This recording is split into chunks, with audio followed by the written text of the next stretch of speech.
Reels वाली बहू। प्रज्ञा को रील्स बनाने का बड़ा ही क्रेज है और वो दिन भर रील्स बनाती रहती है, खाते पीते घूमते फिरते, घर में कॉलेज में। रील्स बनाने के कारण प्रज्ञा पूरे कॉलेज में हाईलाइटेड है। जहाँ उसकी रील्स सभी को पसंद आते हैं, वहीं मनीषा चिंता में डूबी रहती है। एक रोज जब खाते हुए प्रज्ञा रील्स बना रही होती है, तब मनीषा कहती है, 1 मिनट भी चैन नहीं है इस लड़की को। ये नहीं कि खाना तो आराम से खा ले, लेकिन नहीं, अरे थोड़ी देर रील्स नहीं बनाओगी तो आसमान नहीं टूट पड़ेगा। अरे मम्मी, इसी को तो कहते हैं डिटर्मिनेशन। तुम नहीं समझोगी ये सब। भगवान, इस लड़की को सद्बुद्धि दे। जब देखो तब टेढ़ा बाका मुंह बनाती रहती है। मनीषा की बात का प्रज्ञा पर जरा भी असर नहीं होता और वो खाते खाते रील्स बनाती रहती है। दिन बीतने लगते हैं और देखते देखते प्रज्ञा का कॉलेज भी खत्म हो जाता है। आए दिन कोई ना कोई मनीषा को प्रज्ञा की शादी करवाने का सुझाव दे जाता है। सब ठीक ही कहते हैं, प्रज्ञा की शादी कर देनी चाहिए। अपने घर के कामकाज में व्यस्त हो जाएगी तो खुद ही ये रील्स और नाच गाना बंद हो जाएगा। मनीषा और प्रेम प्रज्ञा के लिए एक अच्छा लड़का ढूंढने लगते हैं और तभी विकी का रिश्ता प्रज्ञा के लिए आता है, जिसने प्रज्ञा को उसकी रील्स देखकर पसंद कर लिया था। अगले दिन विकी अपने माता पिता के साथ प्रज्ञा के घर पहुंच जाता है और प्रज्ञा साड़ी पहने, हाथों में चाय की ट्रे लिए उनके सामने आती है। जब विकी को पसंद है तो हमें भी बहू पसंद है। बहन जी, आप बारात की तैयारी कीजिए। एक बार लड़का लड़की अकेले में बात कर ले तो अच्छा रहेगा। हाँ हाँ, क्यों नहीं। मनीषा विकी को प्रज्ञा के कमरे में भेजती है, जहाँ प्रज्ञा पहले से ही रील्स बना रही होती है। तभी विकी कहता है, आ गए आपके साजन जी।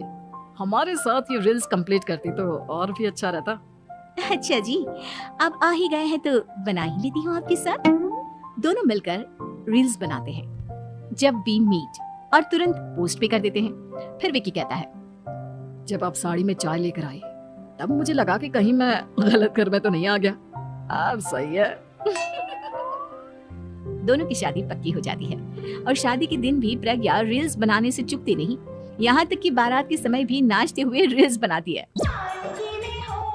सभी लोग प्रज्ञा की तारीफ के फूल बांध देते हैं और प्रज्ञा नाचती गाती अपने ससुराल चली जाती है। सब कुछ अच्छा चल रहा होता है। प्रज्ञा यहाँ भी दिन भर हर चीज की रील्स बनाती रहती है। लेकिन कुछ दिनों के बाद जब सुनीता कहती है, बहू, ये रील्स के साथ साथ कुछ काम भी कर लिया करो। वैसे तुझे और क्या क्या बनाना आता है? मम्मी जी, वैसे तो सब कहते हैं कि मैं सब कुछ अच्छा बनाती हूँ, लेकिन मुझे लगता है कि मैं मैगी अच्छा बना लेती हूँ। हाँ, कॉफी भी अच्छा बना लेती हूँ और मुंह तो सबसे अच्छा बना लेती हूँ। हैं? अच्छा अच्छा। सुनीता अपना माथा पकड़ लेती है और कहती है, बहू, कुछ खाना बनाना भी सीख लेती। मम्मी जी, मैं लंबी प्लानिंग कर रही हूँ। जल्दी ही मैं इतनी फेमस हो जाऊंगी कि मुझे पैसे मिलने लगेंगे। हम दोनों सास बहू राज करेंगे, राज नौकर काम करेंगे और लोगों की तो लाइन लगेगी हमसे मिलने के लिए। तेरा दिमाग खराब हो गया है क्या बहू? हंसी मजाक तक ठीक है, लेकिन इस तरह घर नहीं चलते। जितना जल्दी हो इस घर के तौर तरीकों को सीख लो। प्रज्ञा मुंह घुमाकर चली जाती है और तुरंत उसी वक्त एक रील बनाती है। ये देख सुनीता का गुस्सा 7वें आसमान पर चला जाता है और विकी के घर आते ही सुनीता उसे सब कुछ बताती है। विकी भी अब प्रज्ञा की इन हरकतों से परेशान हो जाता है। तुम टेंशन मत लो मम्मा, मैं देख लूंगा। विकी कमरे में जाता है तो देखता है कि प्रज्ञा रील्स बना रही है। विकी बड़े ही प्यार से प्रज्ञा से कहता है, प्रज्ञा, इन सब के लिए मैं तुम्हें मना नहीं कर रहा हूँ, लेकिन फिर भी हर वक्त तो ये अच्छा नहीं लगता ना। समझने की कोशिश करो, मुझे भी तुम्हारा थोड़ा वक्त चाहिए। मैं जब ऑफिस से आता हूँ तो मुझे समय देने की जगह इसी में लगी रहती है। तुम ज्यादा ही सोच रहे हो। तुम भी मेरे साथ रील्स बनाओ ना, तुम्हें भी बहुत अच्छा लगेगा। तुम्हें इज्जत से कोई बात समझ में नहीं आती क्या? दिमाग खराब हो गया है तुम्हारा इस चकाचौंध से। अगर तुमने अपना रवैया नहीं बदला तो मैं तुमसे दूर चला जाऊंगा। तुम्हें रिश्ता लेकर आए थे, मुझे लड़कों की कमी नहीं थी और ना आज है। विकी दरवाजा पटक कर चला जाता है। धीरे धीरे विकी प्रज्ञा से दूर होता जाता है। एक रोज मनीषा प्रज्ञा के ससुराल उससे मिलने जाती है।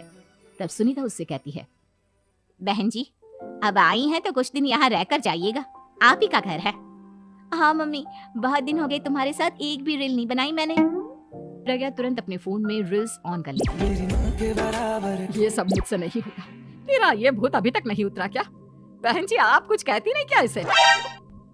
जब आप ही कुछ नहीं कर पाई तो मैं कर ही क्या सकती हूँ। सास तो वैसी ही बदनाम है। शाम को घर की लाइट चली जाती है और मनीषा प्रज्ञा से कहती है, मेरे घुटनों में बहुत दर्द हो रहा है, तू लाइट का कुछ इंतजाम करना बेटा। अच्छा कैंडल जला देती हूँ मम्मा। प्रज्ञा गाते हुए कैंडल जलाती है और खिड़की के पर्दे के पास रख देती है। मनीषा जिसे बहुत दर्द हो रहा है वो सो जाती है और प्रज्ञा हमेशा की तरह अपने रील्स में लग जाती है। उधर कैंडल की वजह से पर्दा आग पकड़ लेता है और मनीषा के कमरे में आग लग जाती है। बचाओ, कोई है, बचाओ। सभी भागते हैं और विकी कमरे की आग बुझाने में लग जाता है, लेकिन तब तक मनीषा आधी जल चुकी थी। मनीषा की हालत देख प्रज्ञा रोने लगती है। विकी मनीषा को तुरंत हॉस्पिटल ले जाता है और उसे एडमिट कराता है। विकी प्रज्ञा से कहता है, देख लिया ना, तुम्हारे इस नाच गाने की वजह से आज तुम्हारी माँ की जान जाते जाते रह गई। अब पता नहीं तुम और क्या चाहती हो। उधर डॉक्टर कहते हैं, इनकी हालत बहुत नाजुक है, आधे से ज्यादा जल चुकी है।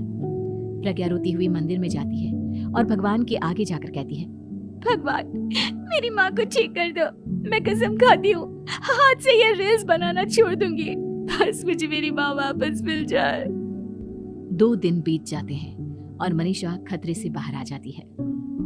पेशेंट अब ठीक है, आप लोग उनसे मिल सकते हो। सब कोई मनीषा से मिलता है और प्रज्ञा सबके सामने अपना फोन तोड़ देती है।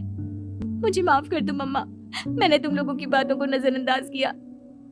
बेटा कोई भी चीज जरूरत से ज्यादा खराब है। मैंने तुम्हें रील्स बनाने से कभी मना नहीं किया, लेकिन हर वक्त एक ही चीज तो सही नहीं है। मैं समझ गई हूँ मम्मा, आई एम सॉरी।